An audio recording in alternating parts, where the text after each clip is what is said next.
오늘은 주님을 사랑한 베드로라는 제목으로 여러분과 은혜를 나누고자 합니다.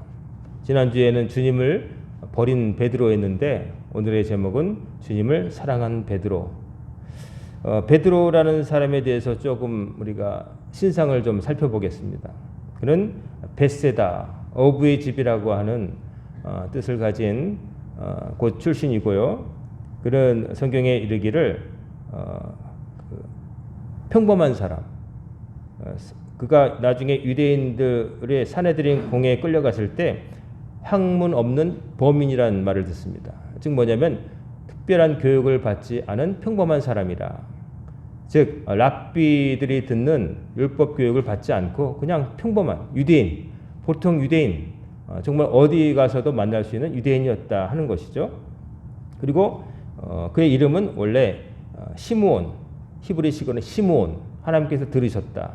근데 이제 헬라식으로 신약성경이 헬라어 그리스어로 번역되다 보니까 이제 시므온이 시몬이 됩니다. 시몬이 되었고 그의 이름 우리가 잘 아는 베드로라고 하는 것은 본명이 아니라 페트로스라고 하는 반석이라는 뜻의 별명인데 원래는 주님께서는 아람어로 게바라고 하셨죠. 게바.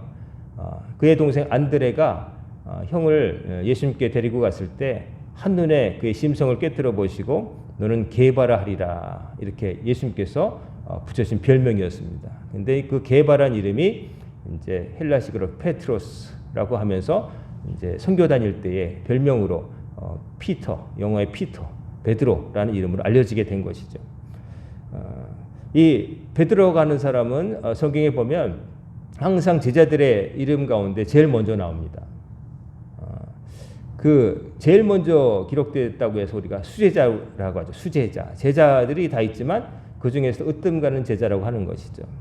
그런데 그 동료 제자들은 그렇게 생각 안 했던 것 같습니다. 왜냐하면 성경에 보면은 제자들이 누가 더 크냐라고 다퉜다는 말이 있잖아요. 그러니까 제자들 가운데서도 누가 더 우월하냐, 주님의 수제자냐 이런 것을 두고 각각 자기라고 생각했다는 거죠.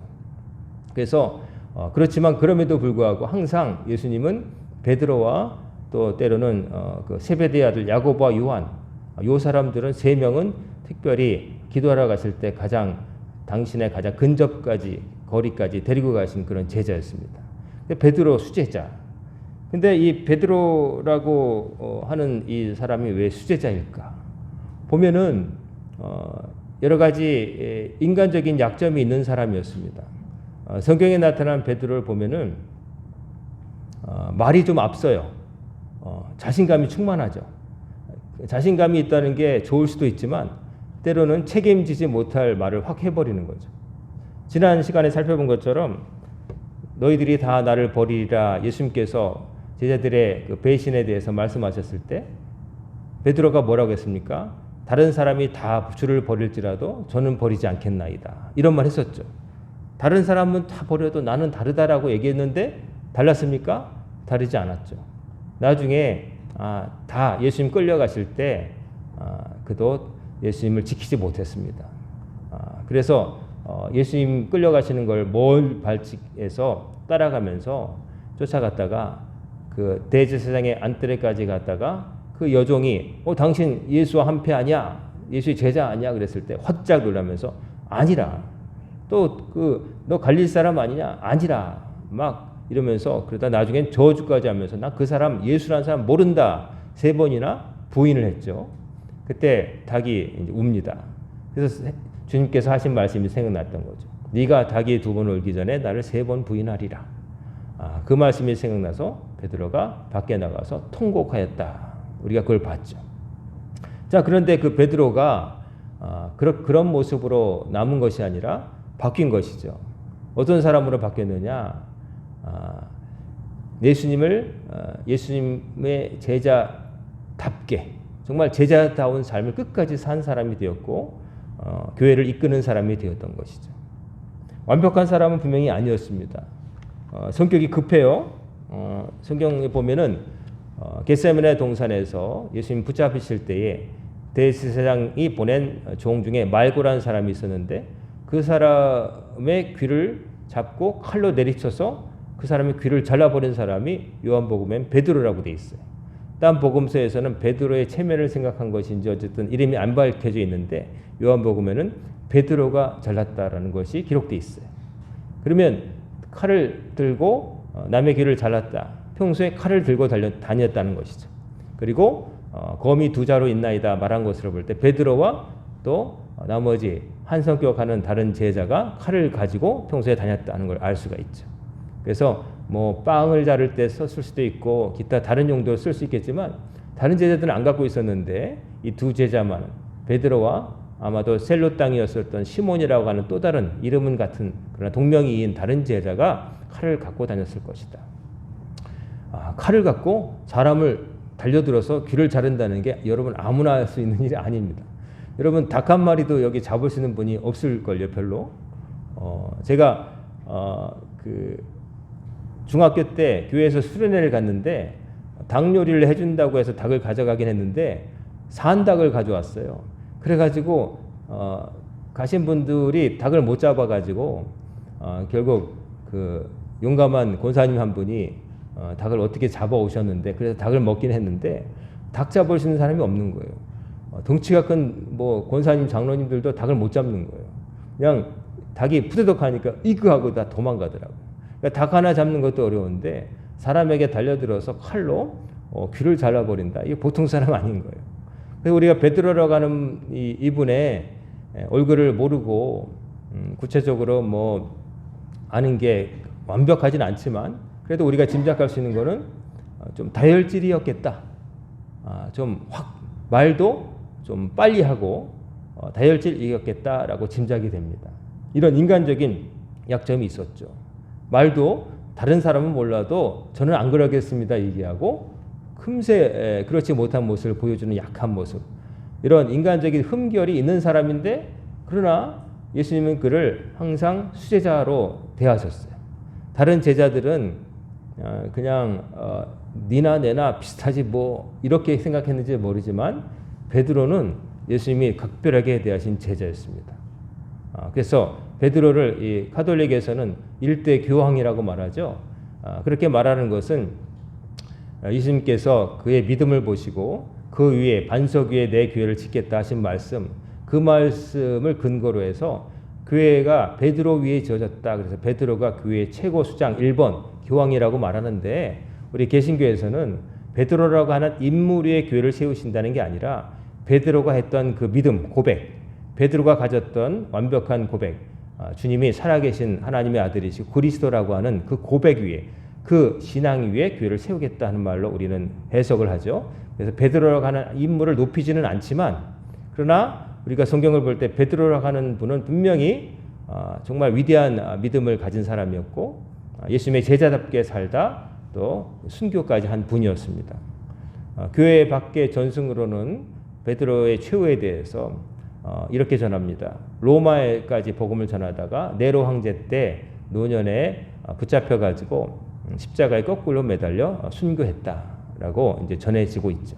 베드로는 잠시 죽음의 공포에 휩싸여서 예수님을 3번이나 부인하긴 했지만 그러나 나중에 부활의 주님을 다시 뵙고 그 다음 삶은 한 번도 흔들리지 않고 물론 그렇게 살 때도 인간적인 약점이 보이기도 해요. 예를 들면 선교 나갔을 때에 이제 우리가 잘 본 베드로의 장점 중에 하나는 감투에 대한 욕심이 없다는 겁니다. 어떻게 알 수 있냐면은 그 바울이 나중에 예루살렘 교회를 방문했을 때 예루살렘 교회 지도자들을 만나는 가운데 뭐라고 말하냐면은 그 서열이 있어요. 서열이 있는데 뭐라고 하냐면 기둥과 같은 야고보와 게바와 누구누구를 만났다 이렇게 돼 있어요. 그 기둥과 같은 야고보는 누구냐면은 예수님의 제자 야고보가 아니라 예수님의 친동생 마리아가 낳은 다른 동생 야고보를 말해요. 이 형님을 어렸을 때는 형이 미쳤다 하고 가족들과 더불어 예수님을 잡으러 왔었지만 나중에는 예수님의 제자가 되었고 자기의 육신의 단순한 형님이 아니라 메시아라는 걸 믿게 되어서 교회 지도자 역할을 하신 분이 야고보 선생님인데 이분이 예루살렘 교회를 관할하는 수장이 되었고 사실 베드로가 해야 될 일 같지만 그분이 하고 베드로는 오히려 밖으로 나가서 선교를 해요. 그 자리를 어떻게 보면 양보한 것이죠. 그래서 밖으로 나가서 복음을 전하는데 이 베드로라는 양반이 이렇게 겸손하기도 한데 또 다르게 보면 또 이방인들과 같이 식사하다가 예루살렘 교회에서 보낸 야고보의 사자들이 왔다는 걸 보고 황급히 딴방으로 도망가려다가 바울이 보고서 아이 당신 그렇게 하면 되느냐, 일관성이 있어야지, 이방인들하고 밥 먹는 게 그게 흠이 된다고 생각하면 안 되지 않느냐, 이렇게 면박을 줍니다. 이 사도 바울 선생님도 한 성격 하는 분이라 그냥 요즘 말하면 돌직구예요. 바울 선생님은 보면은 이렇게 좀 유한 성격은 아니었던 것 같아요. 일 중심이고 한번 아니다 하면 아닌 분이었던 것 같아요. 베드로가 누구고 간에 아닌 건 그냥 아니라고 얘기했을 때 그런 면박을 줬을 때 보통 사람 같으면 내가 그래도 수제자 베드로인데 바울 뭐 당신이 그럴 수 있어? 전혀 안 그러고 인정을 합니다. 그러니까 참 베드로라고 하는 이 우리가 수제자 베드로라고 하는 분의 인성을 볼 때 다소 성격이 급하고 또 다혈질이고 또 그렇지만 그러나 겸손하고 또 자기의 어떤 잘못에 대해서는 쿨하게 그 자리에서 인정하는 그런 분이었다라고 짐작할 수가 있는 것이죠. 자, 이런 베드로라는 분이 이제 수제자인데 그러면 많은 제자 가운데 예수님께서 베드로라고 하는 사람을 왜 그렇게 각별하게 대하셨을까? 흠결도 많고 그런데 물론 장점도 있었지만 그럼에도 불구하고 어딘가 좀 이렇게 수제자라고 하기에는 조금 못 믿어온 구석이 있는 분임에도 불구하고 왜 각별하게 대하셨을까? 오늘 본문을 보면은 그 실마리가 좀 보이는 것 같아요. 오늘 본문 읽어드린 요한복음 21장은 부활하신 주님께서 요한이 카운트하기에 세 번째 나타나신 때라고 되어 있는데 이때 상황을 보면은 베드로가 이제 그 예수님 돌아가시고 그 다음에 그냥 물고기 잡으러 갑니다. 즉 예수님의 제자 생활을 중단하고 옛날에 했던 것으로 돌아가는 거예요. 원래 뭐였죠? 이 사람 직업이 어부였잖아요. 그러니까 어부의 삶으로 돌아가는 겁니다. 나 물고기 잡으러 간다 해가지고 동업자였던 이제 세베대 아들들, 그러니까 야고보, 요한, 요한복음을 기록한 요한과 더불어서 그리고 또 도마라는 사람, 갈릴리 가나 사람 나다넬 이런 사람들과 더불어서 이제 물고기 잡으러 가는 거죠. 그래서 원래 했던 일로 돌아가 버립니다. 예수님의 제자로서 복음을 전해야 되는데 그걸 하는 것이 아니라 그냥 옛날 하던 일로 돌아가 버리는 거예요. 사람은 그 자기가 원래 했던 것에서 벗어나기가 참 힘든 것 같아요. 원래 했던 것에서 벗어나기 힘들어요. 그것을 청산하지 못하고 어려워지면 다시 그 길로 돌아가는 것이죠. 원래 모습으로 원위치 하는 거예요. 우리가 좋은 습관을 들였다가도 어떤 일이 있어서 그것을 지속하기 힘든 환경이 처하면 옛날의 모습으로 돌아가는 거죠. 근면했던 사람도 갑자기 게을렀던 옛날 모습으로 돌아가는 것이죠. 우리가 남자분들은 아시겠지만 군대에 가면은 얼마나 규칙적인 생활을 합니까? 아무리 게으르고 그냥 나태한 생활을 했어도 군대 가면 그렇게 할래야 할 수가 없죠. 구조적으로. 일어나라고 할 때 일어나고 누우라고 할 때 누워야 되고 하라는 일을 해야 되는 것이죠. 그래서 그 안에서 그렇게 살다가 제대하고 나면 어떻게 됩니까? 군대에 적응하는 데는 몇 개월이 걸리는데 사회생활 적응하는 데는 2, 3일이면 좋게요. 그냥 똑같이 늦잠 자고 이렇게 늘어지는 건 옛날 모습으로 돌아간 건 일도 아니에요.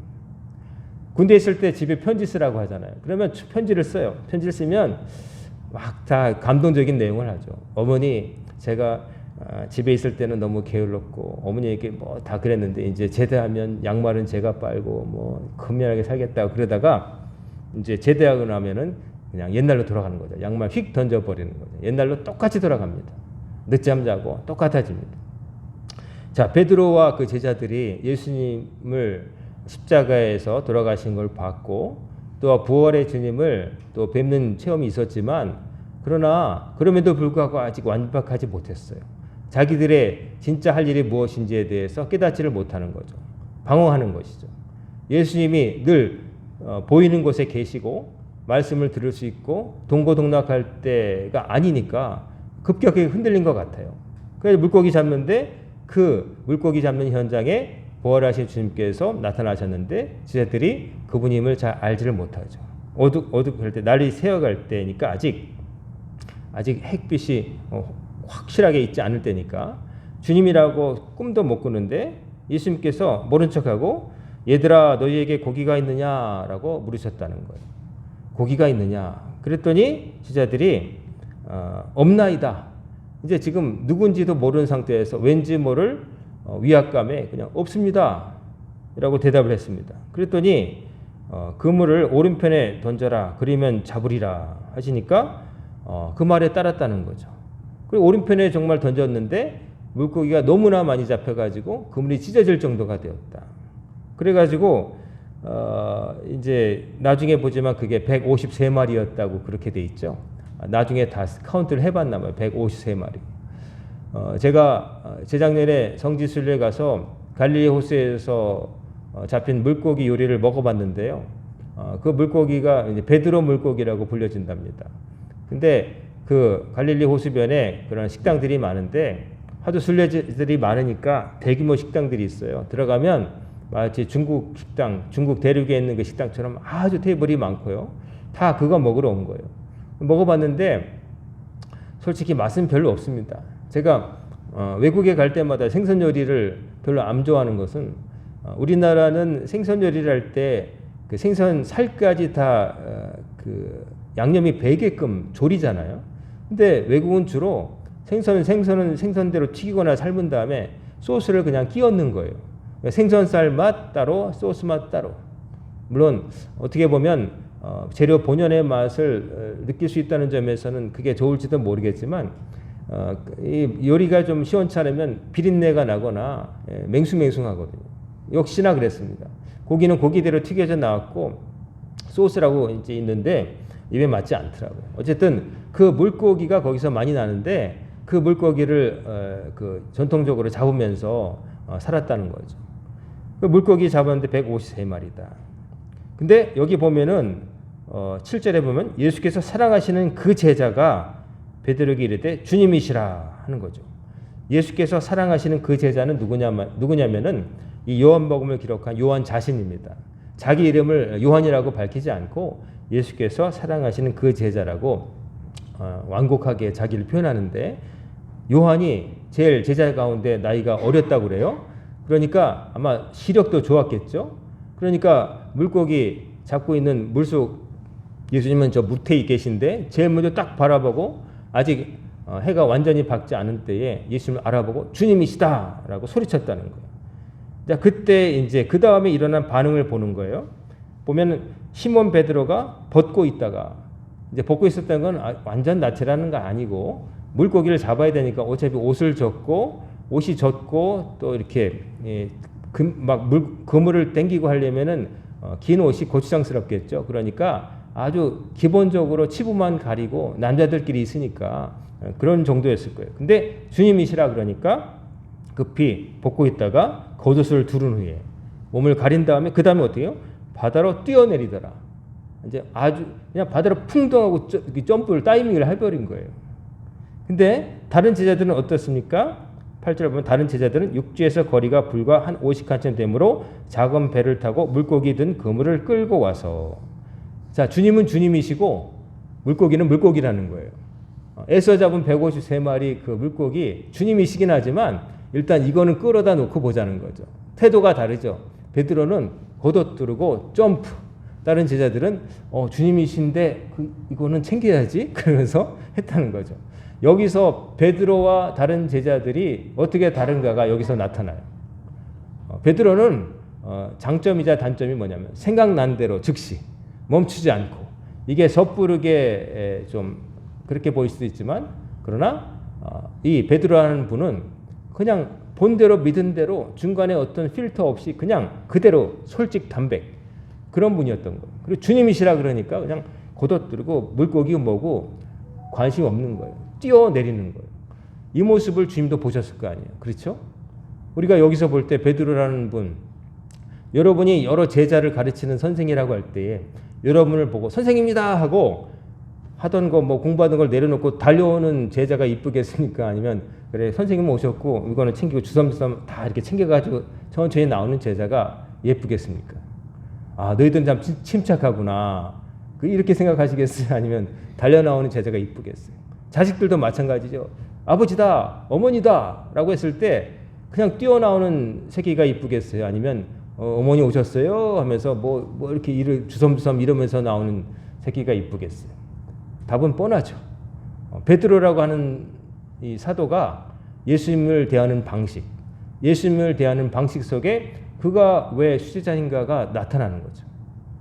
더 많이 예수님을 알아서도 아니고 똑똑해서도 아니고 그냥 예수님을 정말 다른 감정 없이 다른 생각 없이 예수님을 정말 사랑했던 거예요. 이런 감정, 이런 제자를 수제자로 안 삼는다면 누가 수제자가 되겠는가? 불교에 보면은 그런 재미있는 이야기가 있더라고요. 타 종교지만 그 붓다의 가르침을 잘 실천한 똑똑히 알아서 이렇게 한 제자도 있지만은 재미있는 거는 또 어떤 사람은 머리가 나빠가지고 붓다의 말을 듣고서 하나도 기억을 못했는데 너는 못하니까 마당만 쓰라 그랬대요. 근데 마당만 쓸고 한 가지 생각만 기억하는 것만 마당만 쓸다가 득도한 제자가 있다는 재밌는 얘기를 봤어요. 제자가 똑똑해서 수제자가 되는 게 아니라 하나라도 들은 말씀을 잊어버리지 않는 사람이 제자다. 많은 것을 알아서가 아니라 알아야 할 것을 꼭 알고 있을 때 제자가 된다. 깨달음이 있다는 거죠. 이 베드로 말이 좀 앞서고 한 성격하고 또 그렇지만 그러나 겸손했고 또 무엇보다도 주님을 대하는 방식이 누구보다도 뜨거웠던 사람. 이 사람이 바로 예수님께서 수제자라 인정하시는 제자였다는 것이죠. 그래서 예수님이 제자 베드로에게 그런 말씀을 하시죠. 조반 먹은 후에 식사를 함께 나눴어요. 그 다음에 예수께서 시몬 베드로에게 이르시되 15절을 보시면 다른 제자들 다 있는데 똑 찍어서 시몬 베드로에게 요한의 아들 시몬아 네가 이 사람들보다 나를 더 사랑하느냐? 라고 물으셨대요. 요한의 아들 시몬아 네가 이 사람들보다 나를 더 사랑하느냐? 베드로의 아버지 이름이 요한이었으니까 요한의 아들 시몬아라고 부르신 거고 그 다음에 질문이 네가 이 사람들보다 나를 더 사랑하느냐? 라고 물으셨대요. 이 사람들보다 나를 더 사랑하느냐 하는 이 말씀은 우리말도 그렇고 실제 헬라어도 그렇고 이대로만 그냥 번역하면 여러 가지로 해석될 수 있어요. 이 사람들보다 나를 더 사랑하느냐. 이것은 우리가 그냥 듣기에는 예수님을 향해서 베드로도 예수님을 사랑하고 다른 제자들도 예수님을 사랑하는데 그 정도가 베드로가 예수님을 사랑하는 정도가 다른 제자들이 예수님을 사랑하는 것보다 더 우월하냐? 이걸 물으시는 질문일 수 있고 두 번째 베드로가 예수님도 사랑하고 다른 동료 제자들을 사랑하는데 다른 동료 제자들을 사랑하는 것보다 예수님을 더 사랑하느냐 이런 질문일 수도 있어요. 이 우리말 자체가 그래요. 제가 그래서 어렸을 때 이 본문을 읽으면서 이게 어느 쪽일까 궁금했었는데 그리스어를 찾아봐도 그래요. 그냥 그렇게 돼 있어요. 영어 성경에도 보면은 그냥 비슷하게 돼 있어요. 그래서 애매모호한 거는 그냥 애매모호하게 이제 번역을 해놨는데 이게 이제 헬라어로 보면 한 가지 가능성이 또 열려 있어요. 이 사람들 보다가 아니라 이것들 보다라고 해석할 수도 있어요. 왜냐하면 이것이라고 번역된 게 이 사람들도 가르칠 수 있고 이 남자들이라고 가르칠 수 있고 이것들 이 중성 그러니까 물건일 수도 있어요. 그렇게 되면 어떤 가능성이 있냐면은 마지막 세 번째 이 물건들 즉 물고기 잡은 거 앞으로 생계를 위해서 필요한 것들 이런 것들 지금 잡은 많은 물고기와 이 그물이라든지 배 이런 것들보다 나를 더 사랑하느냐 요럴 수도 있다는 거죠. 그러니까 첫 번째, 두 번째, 세 번째 가능성이 다 열려 있는데 제일 그래도 우리가 문맥상 그리고 우리가 일반적으로 받아들이는 첫 번째 말씀드린 거 제일 먼저 떠오르는 거 베드로도 예수님을 사랑하고 다른 제자들도 예수님을 사랑하는데 다른 제자들이 예수님을 사랑하는 것보다 네가 제일 나를 사랑하느냐라고 물으셨다고 보는 것이죠. 자 그렇게 볼 때 뭐 어느 쪽 아까 말씀드린 세 번째에서 어느 걸 하더라도 중요한 것은 예수님을 향한 사랑인 거죠. 예수님을 정말 사랑하느냐 물으신 거죠. 그러니까 그러하나이다 이렇게 얘기해요. 나이 그러합니다. Yes, 내가 주님을 사랑하는 줄 주님께서 아시나이다. 이르시되 내 어린 양을 먹이라. 두 번째 또 한 번으로 끝나지 않고 예수님이 또 물으세요. 요한의 아들 시몬아 네가 나를 사랑하느냐 하시니 이르되 주님 그러하나이다. 내가 주님을 사랑하는 줄 주님께서 아시나이다. 이르시되 내 양을 치라. 근데 이걸로 끝나지 않고 세 번째 또 요한의 아들 시몬아 네가 나를 사랑하느냐 하시니 주께서 세 번째 네가 나를 사랑하느냐 하심으로 베드로가 근심하여 이르되 이제 세 번째 똑같은 질문을 하시니까 베드로 마음이 걱정이 된 거예요. 주께서 나를 못 믿으시는 건가? 주님께서 세 번 물으시잖아요. 근데 예수님께서 왜 세 번 물으셨을까요? 세 번 부인했기 때문에. 세 번이나 부인했다는 건 확실한 부인이거든요. 근데 세 번 긍정했다는 건 확실한 긍정이거든요. 세 번 물으신 것은 베드로에게 세 번 부인했던 것을 상기하면서 진짜로 나를 사랑하느냐라고 베드로에게 물으셨다고 보는 것이죠.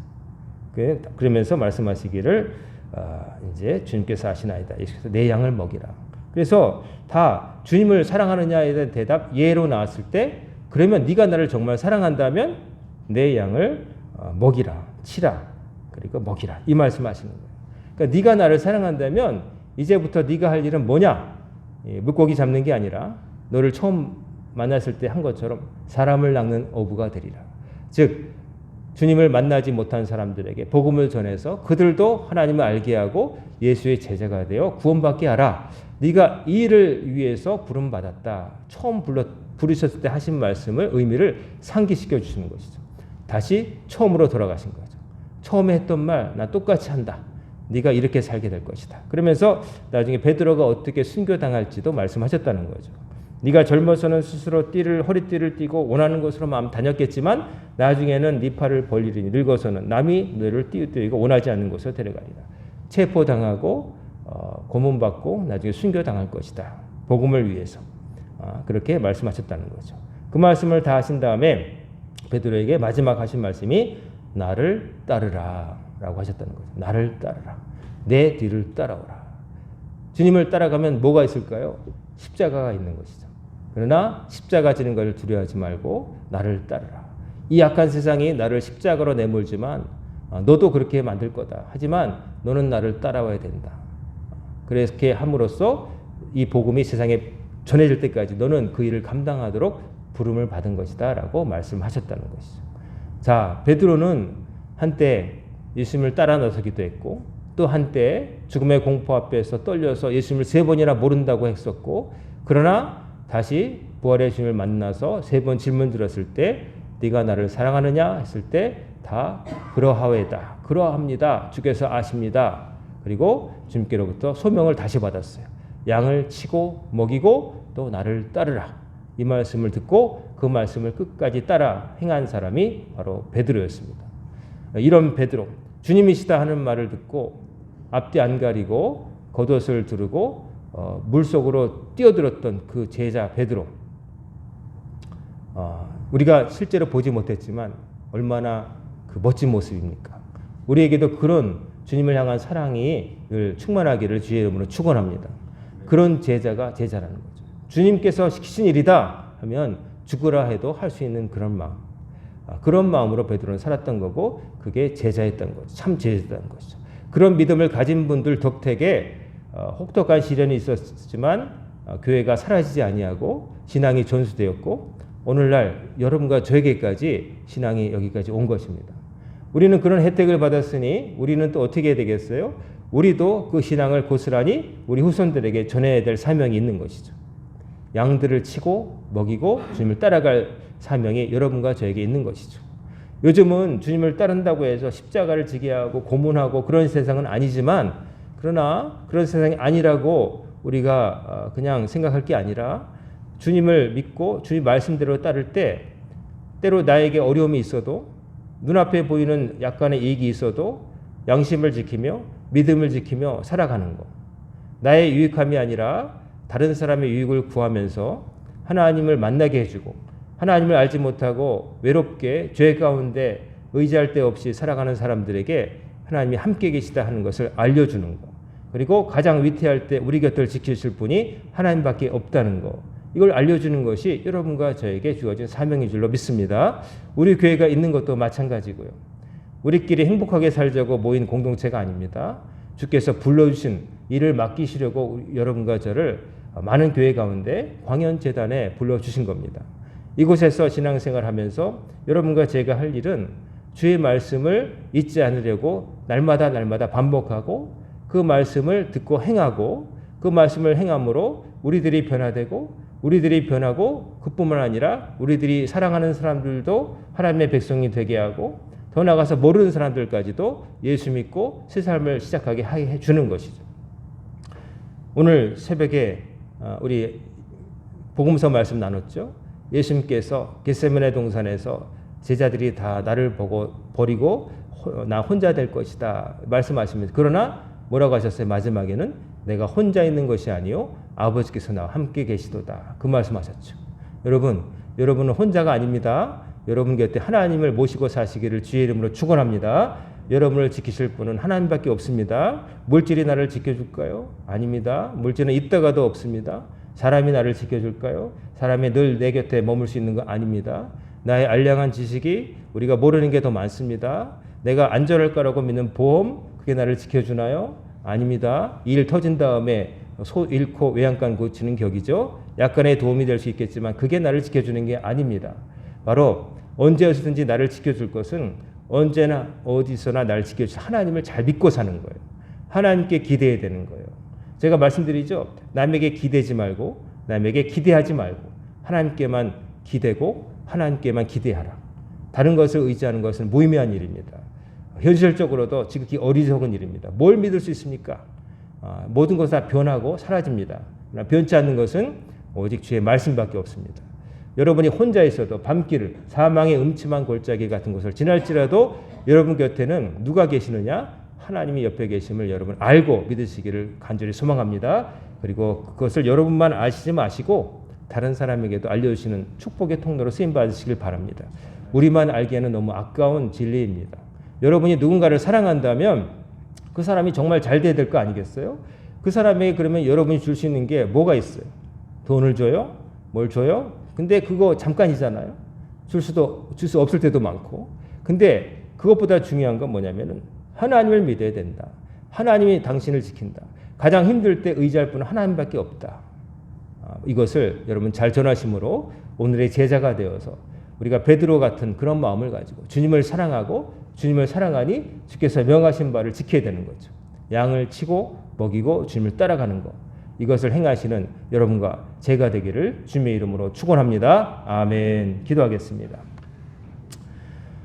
사랑과 은혜가 충만하신 아버지 하나님, 지난 한 주간도 저희들을 지켜주시고 사순절 제5주 주일 아침 주님 앞에 나와 머리 숙여 예배 드리게 하심을 감사드립니다. 주님을 사랑했던 베드로의 마음이 저희들 마음이 되게 하시고 주의 명령을 주를 사랑하는 마음으로 끝까지 지켰던 베드로의 삶이 저희들의 삶이 되게 하여 주옵소서. 오늘부터 시작된 한 주간도 주님께 맡깁니다.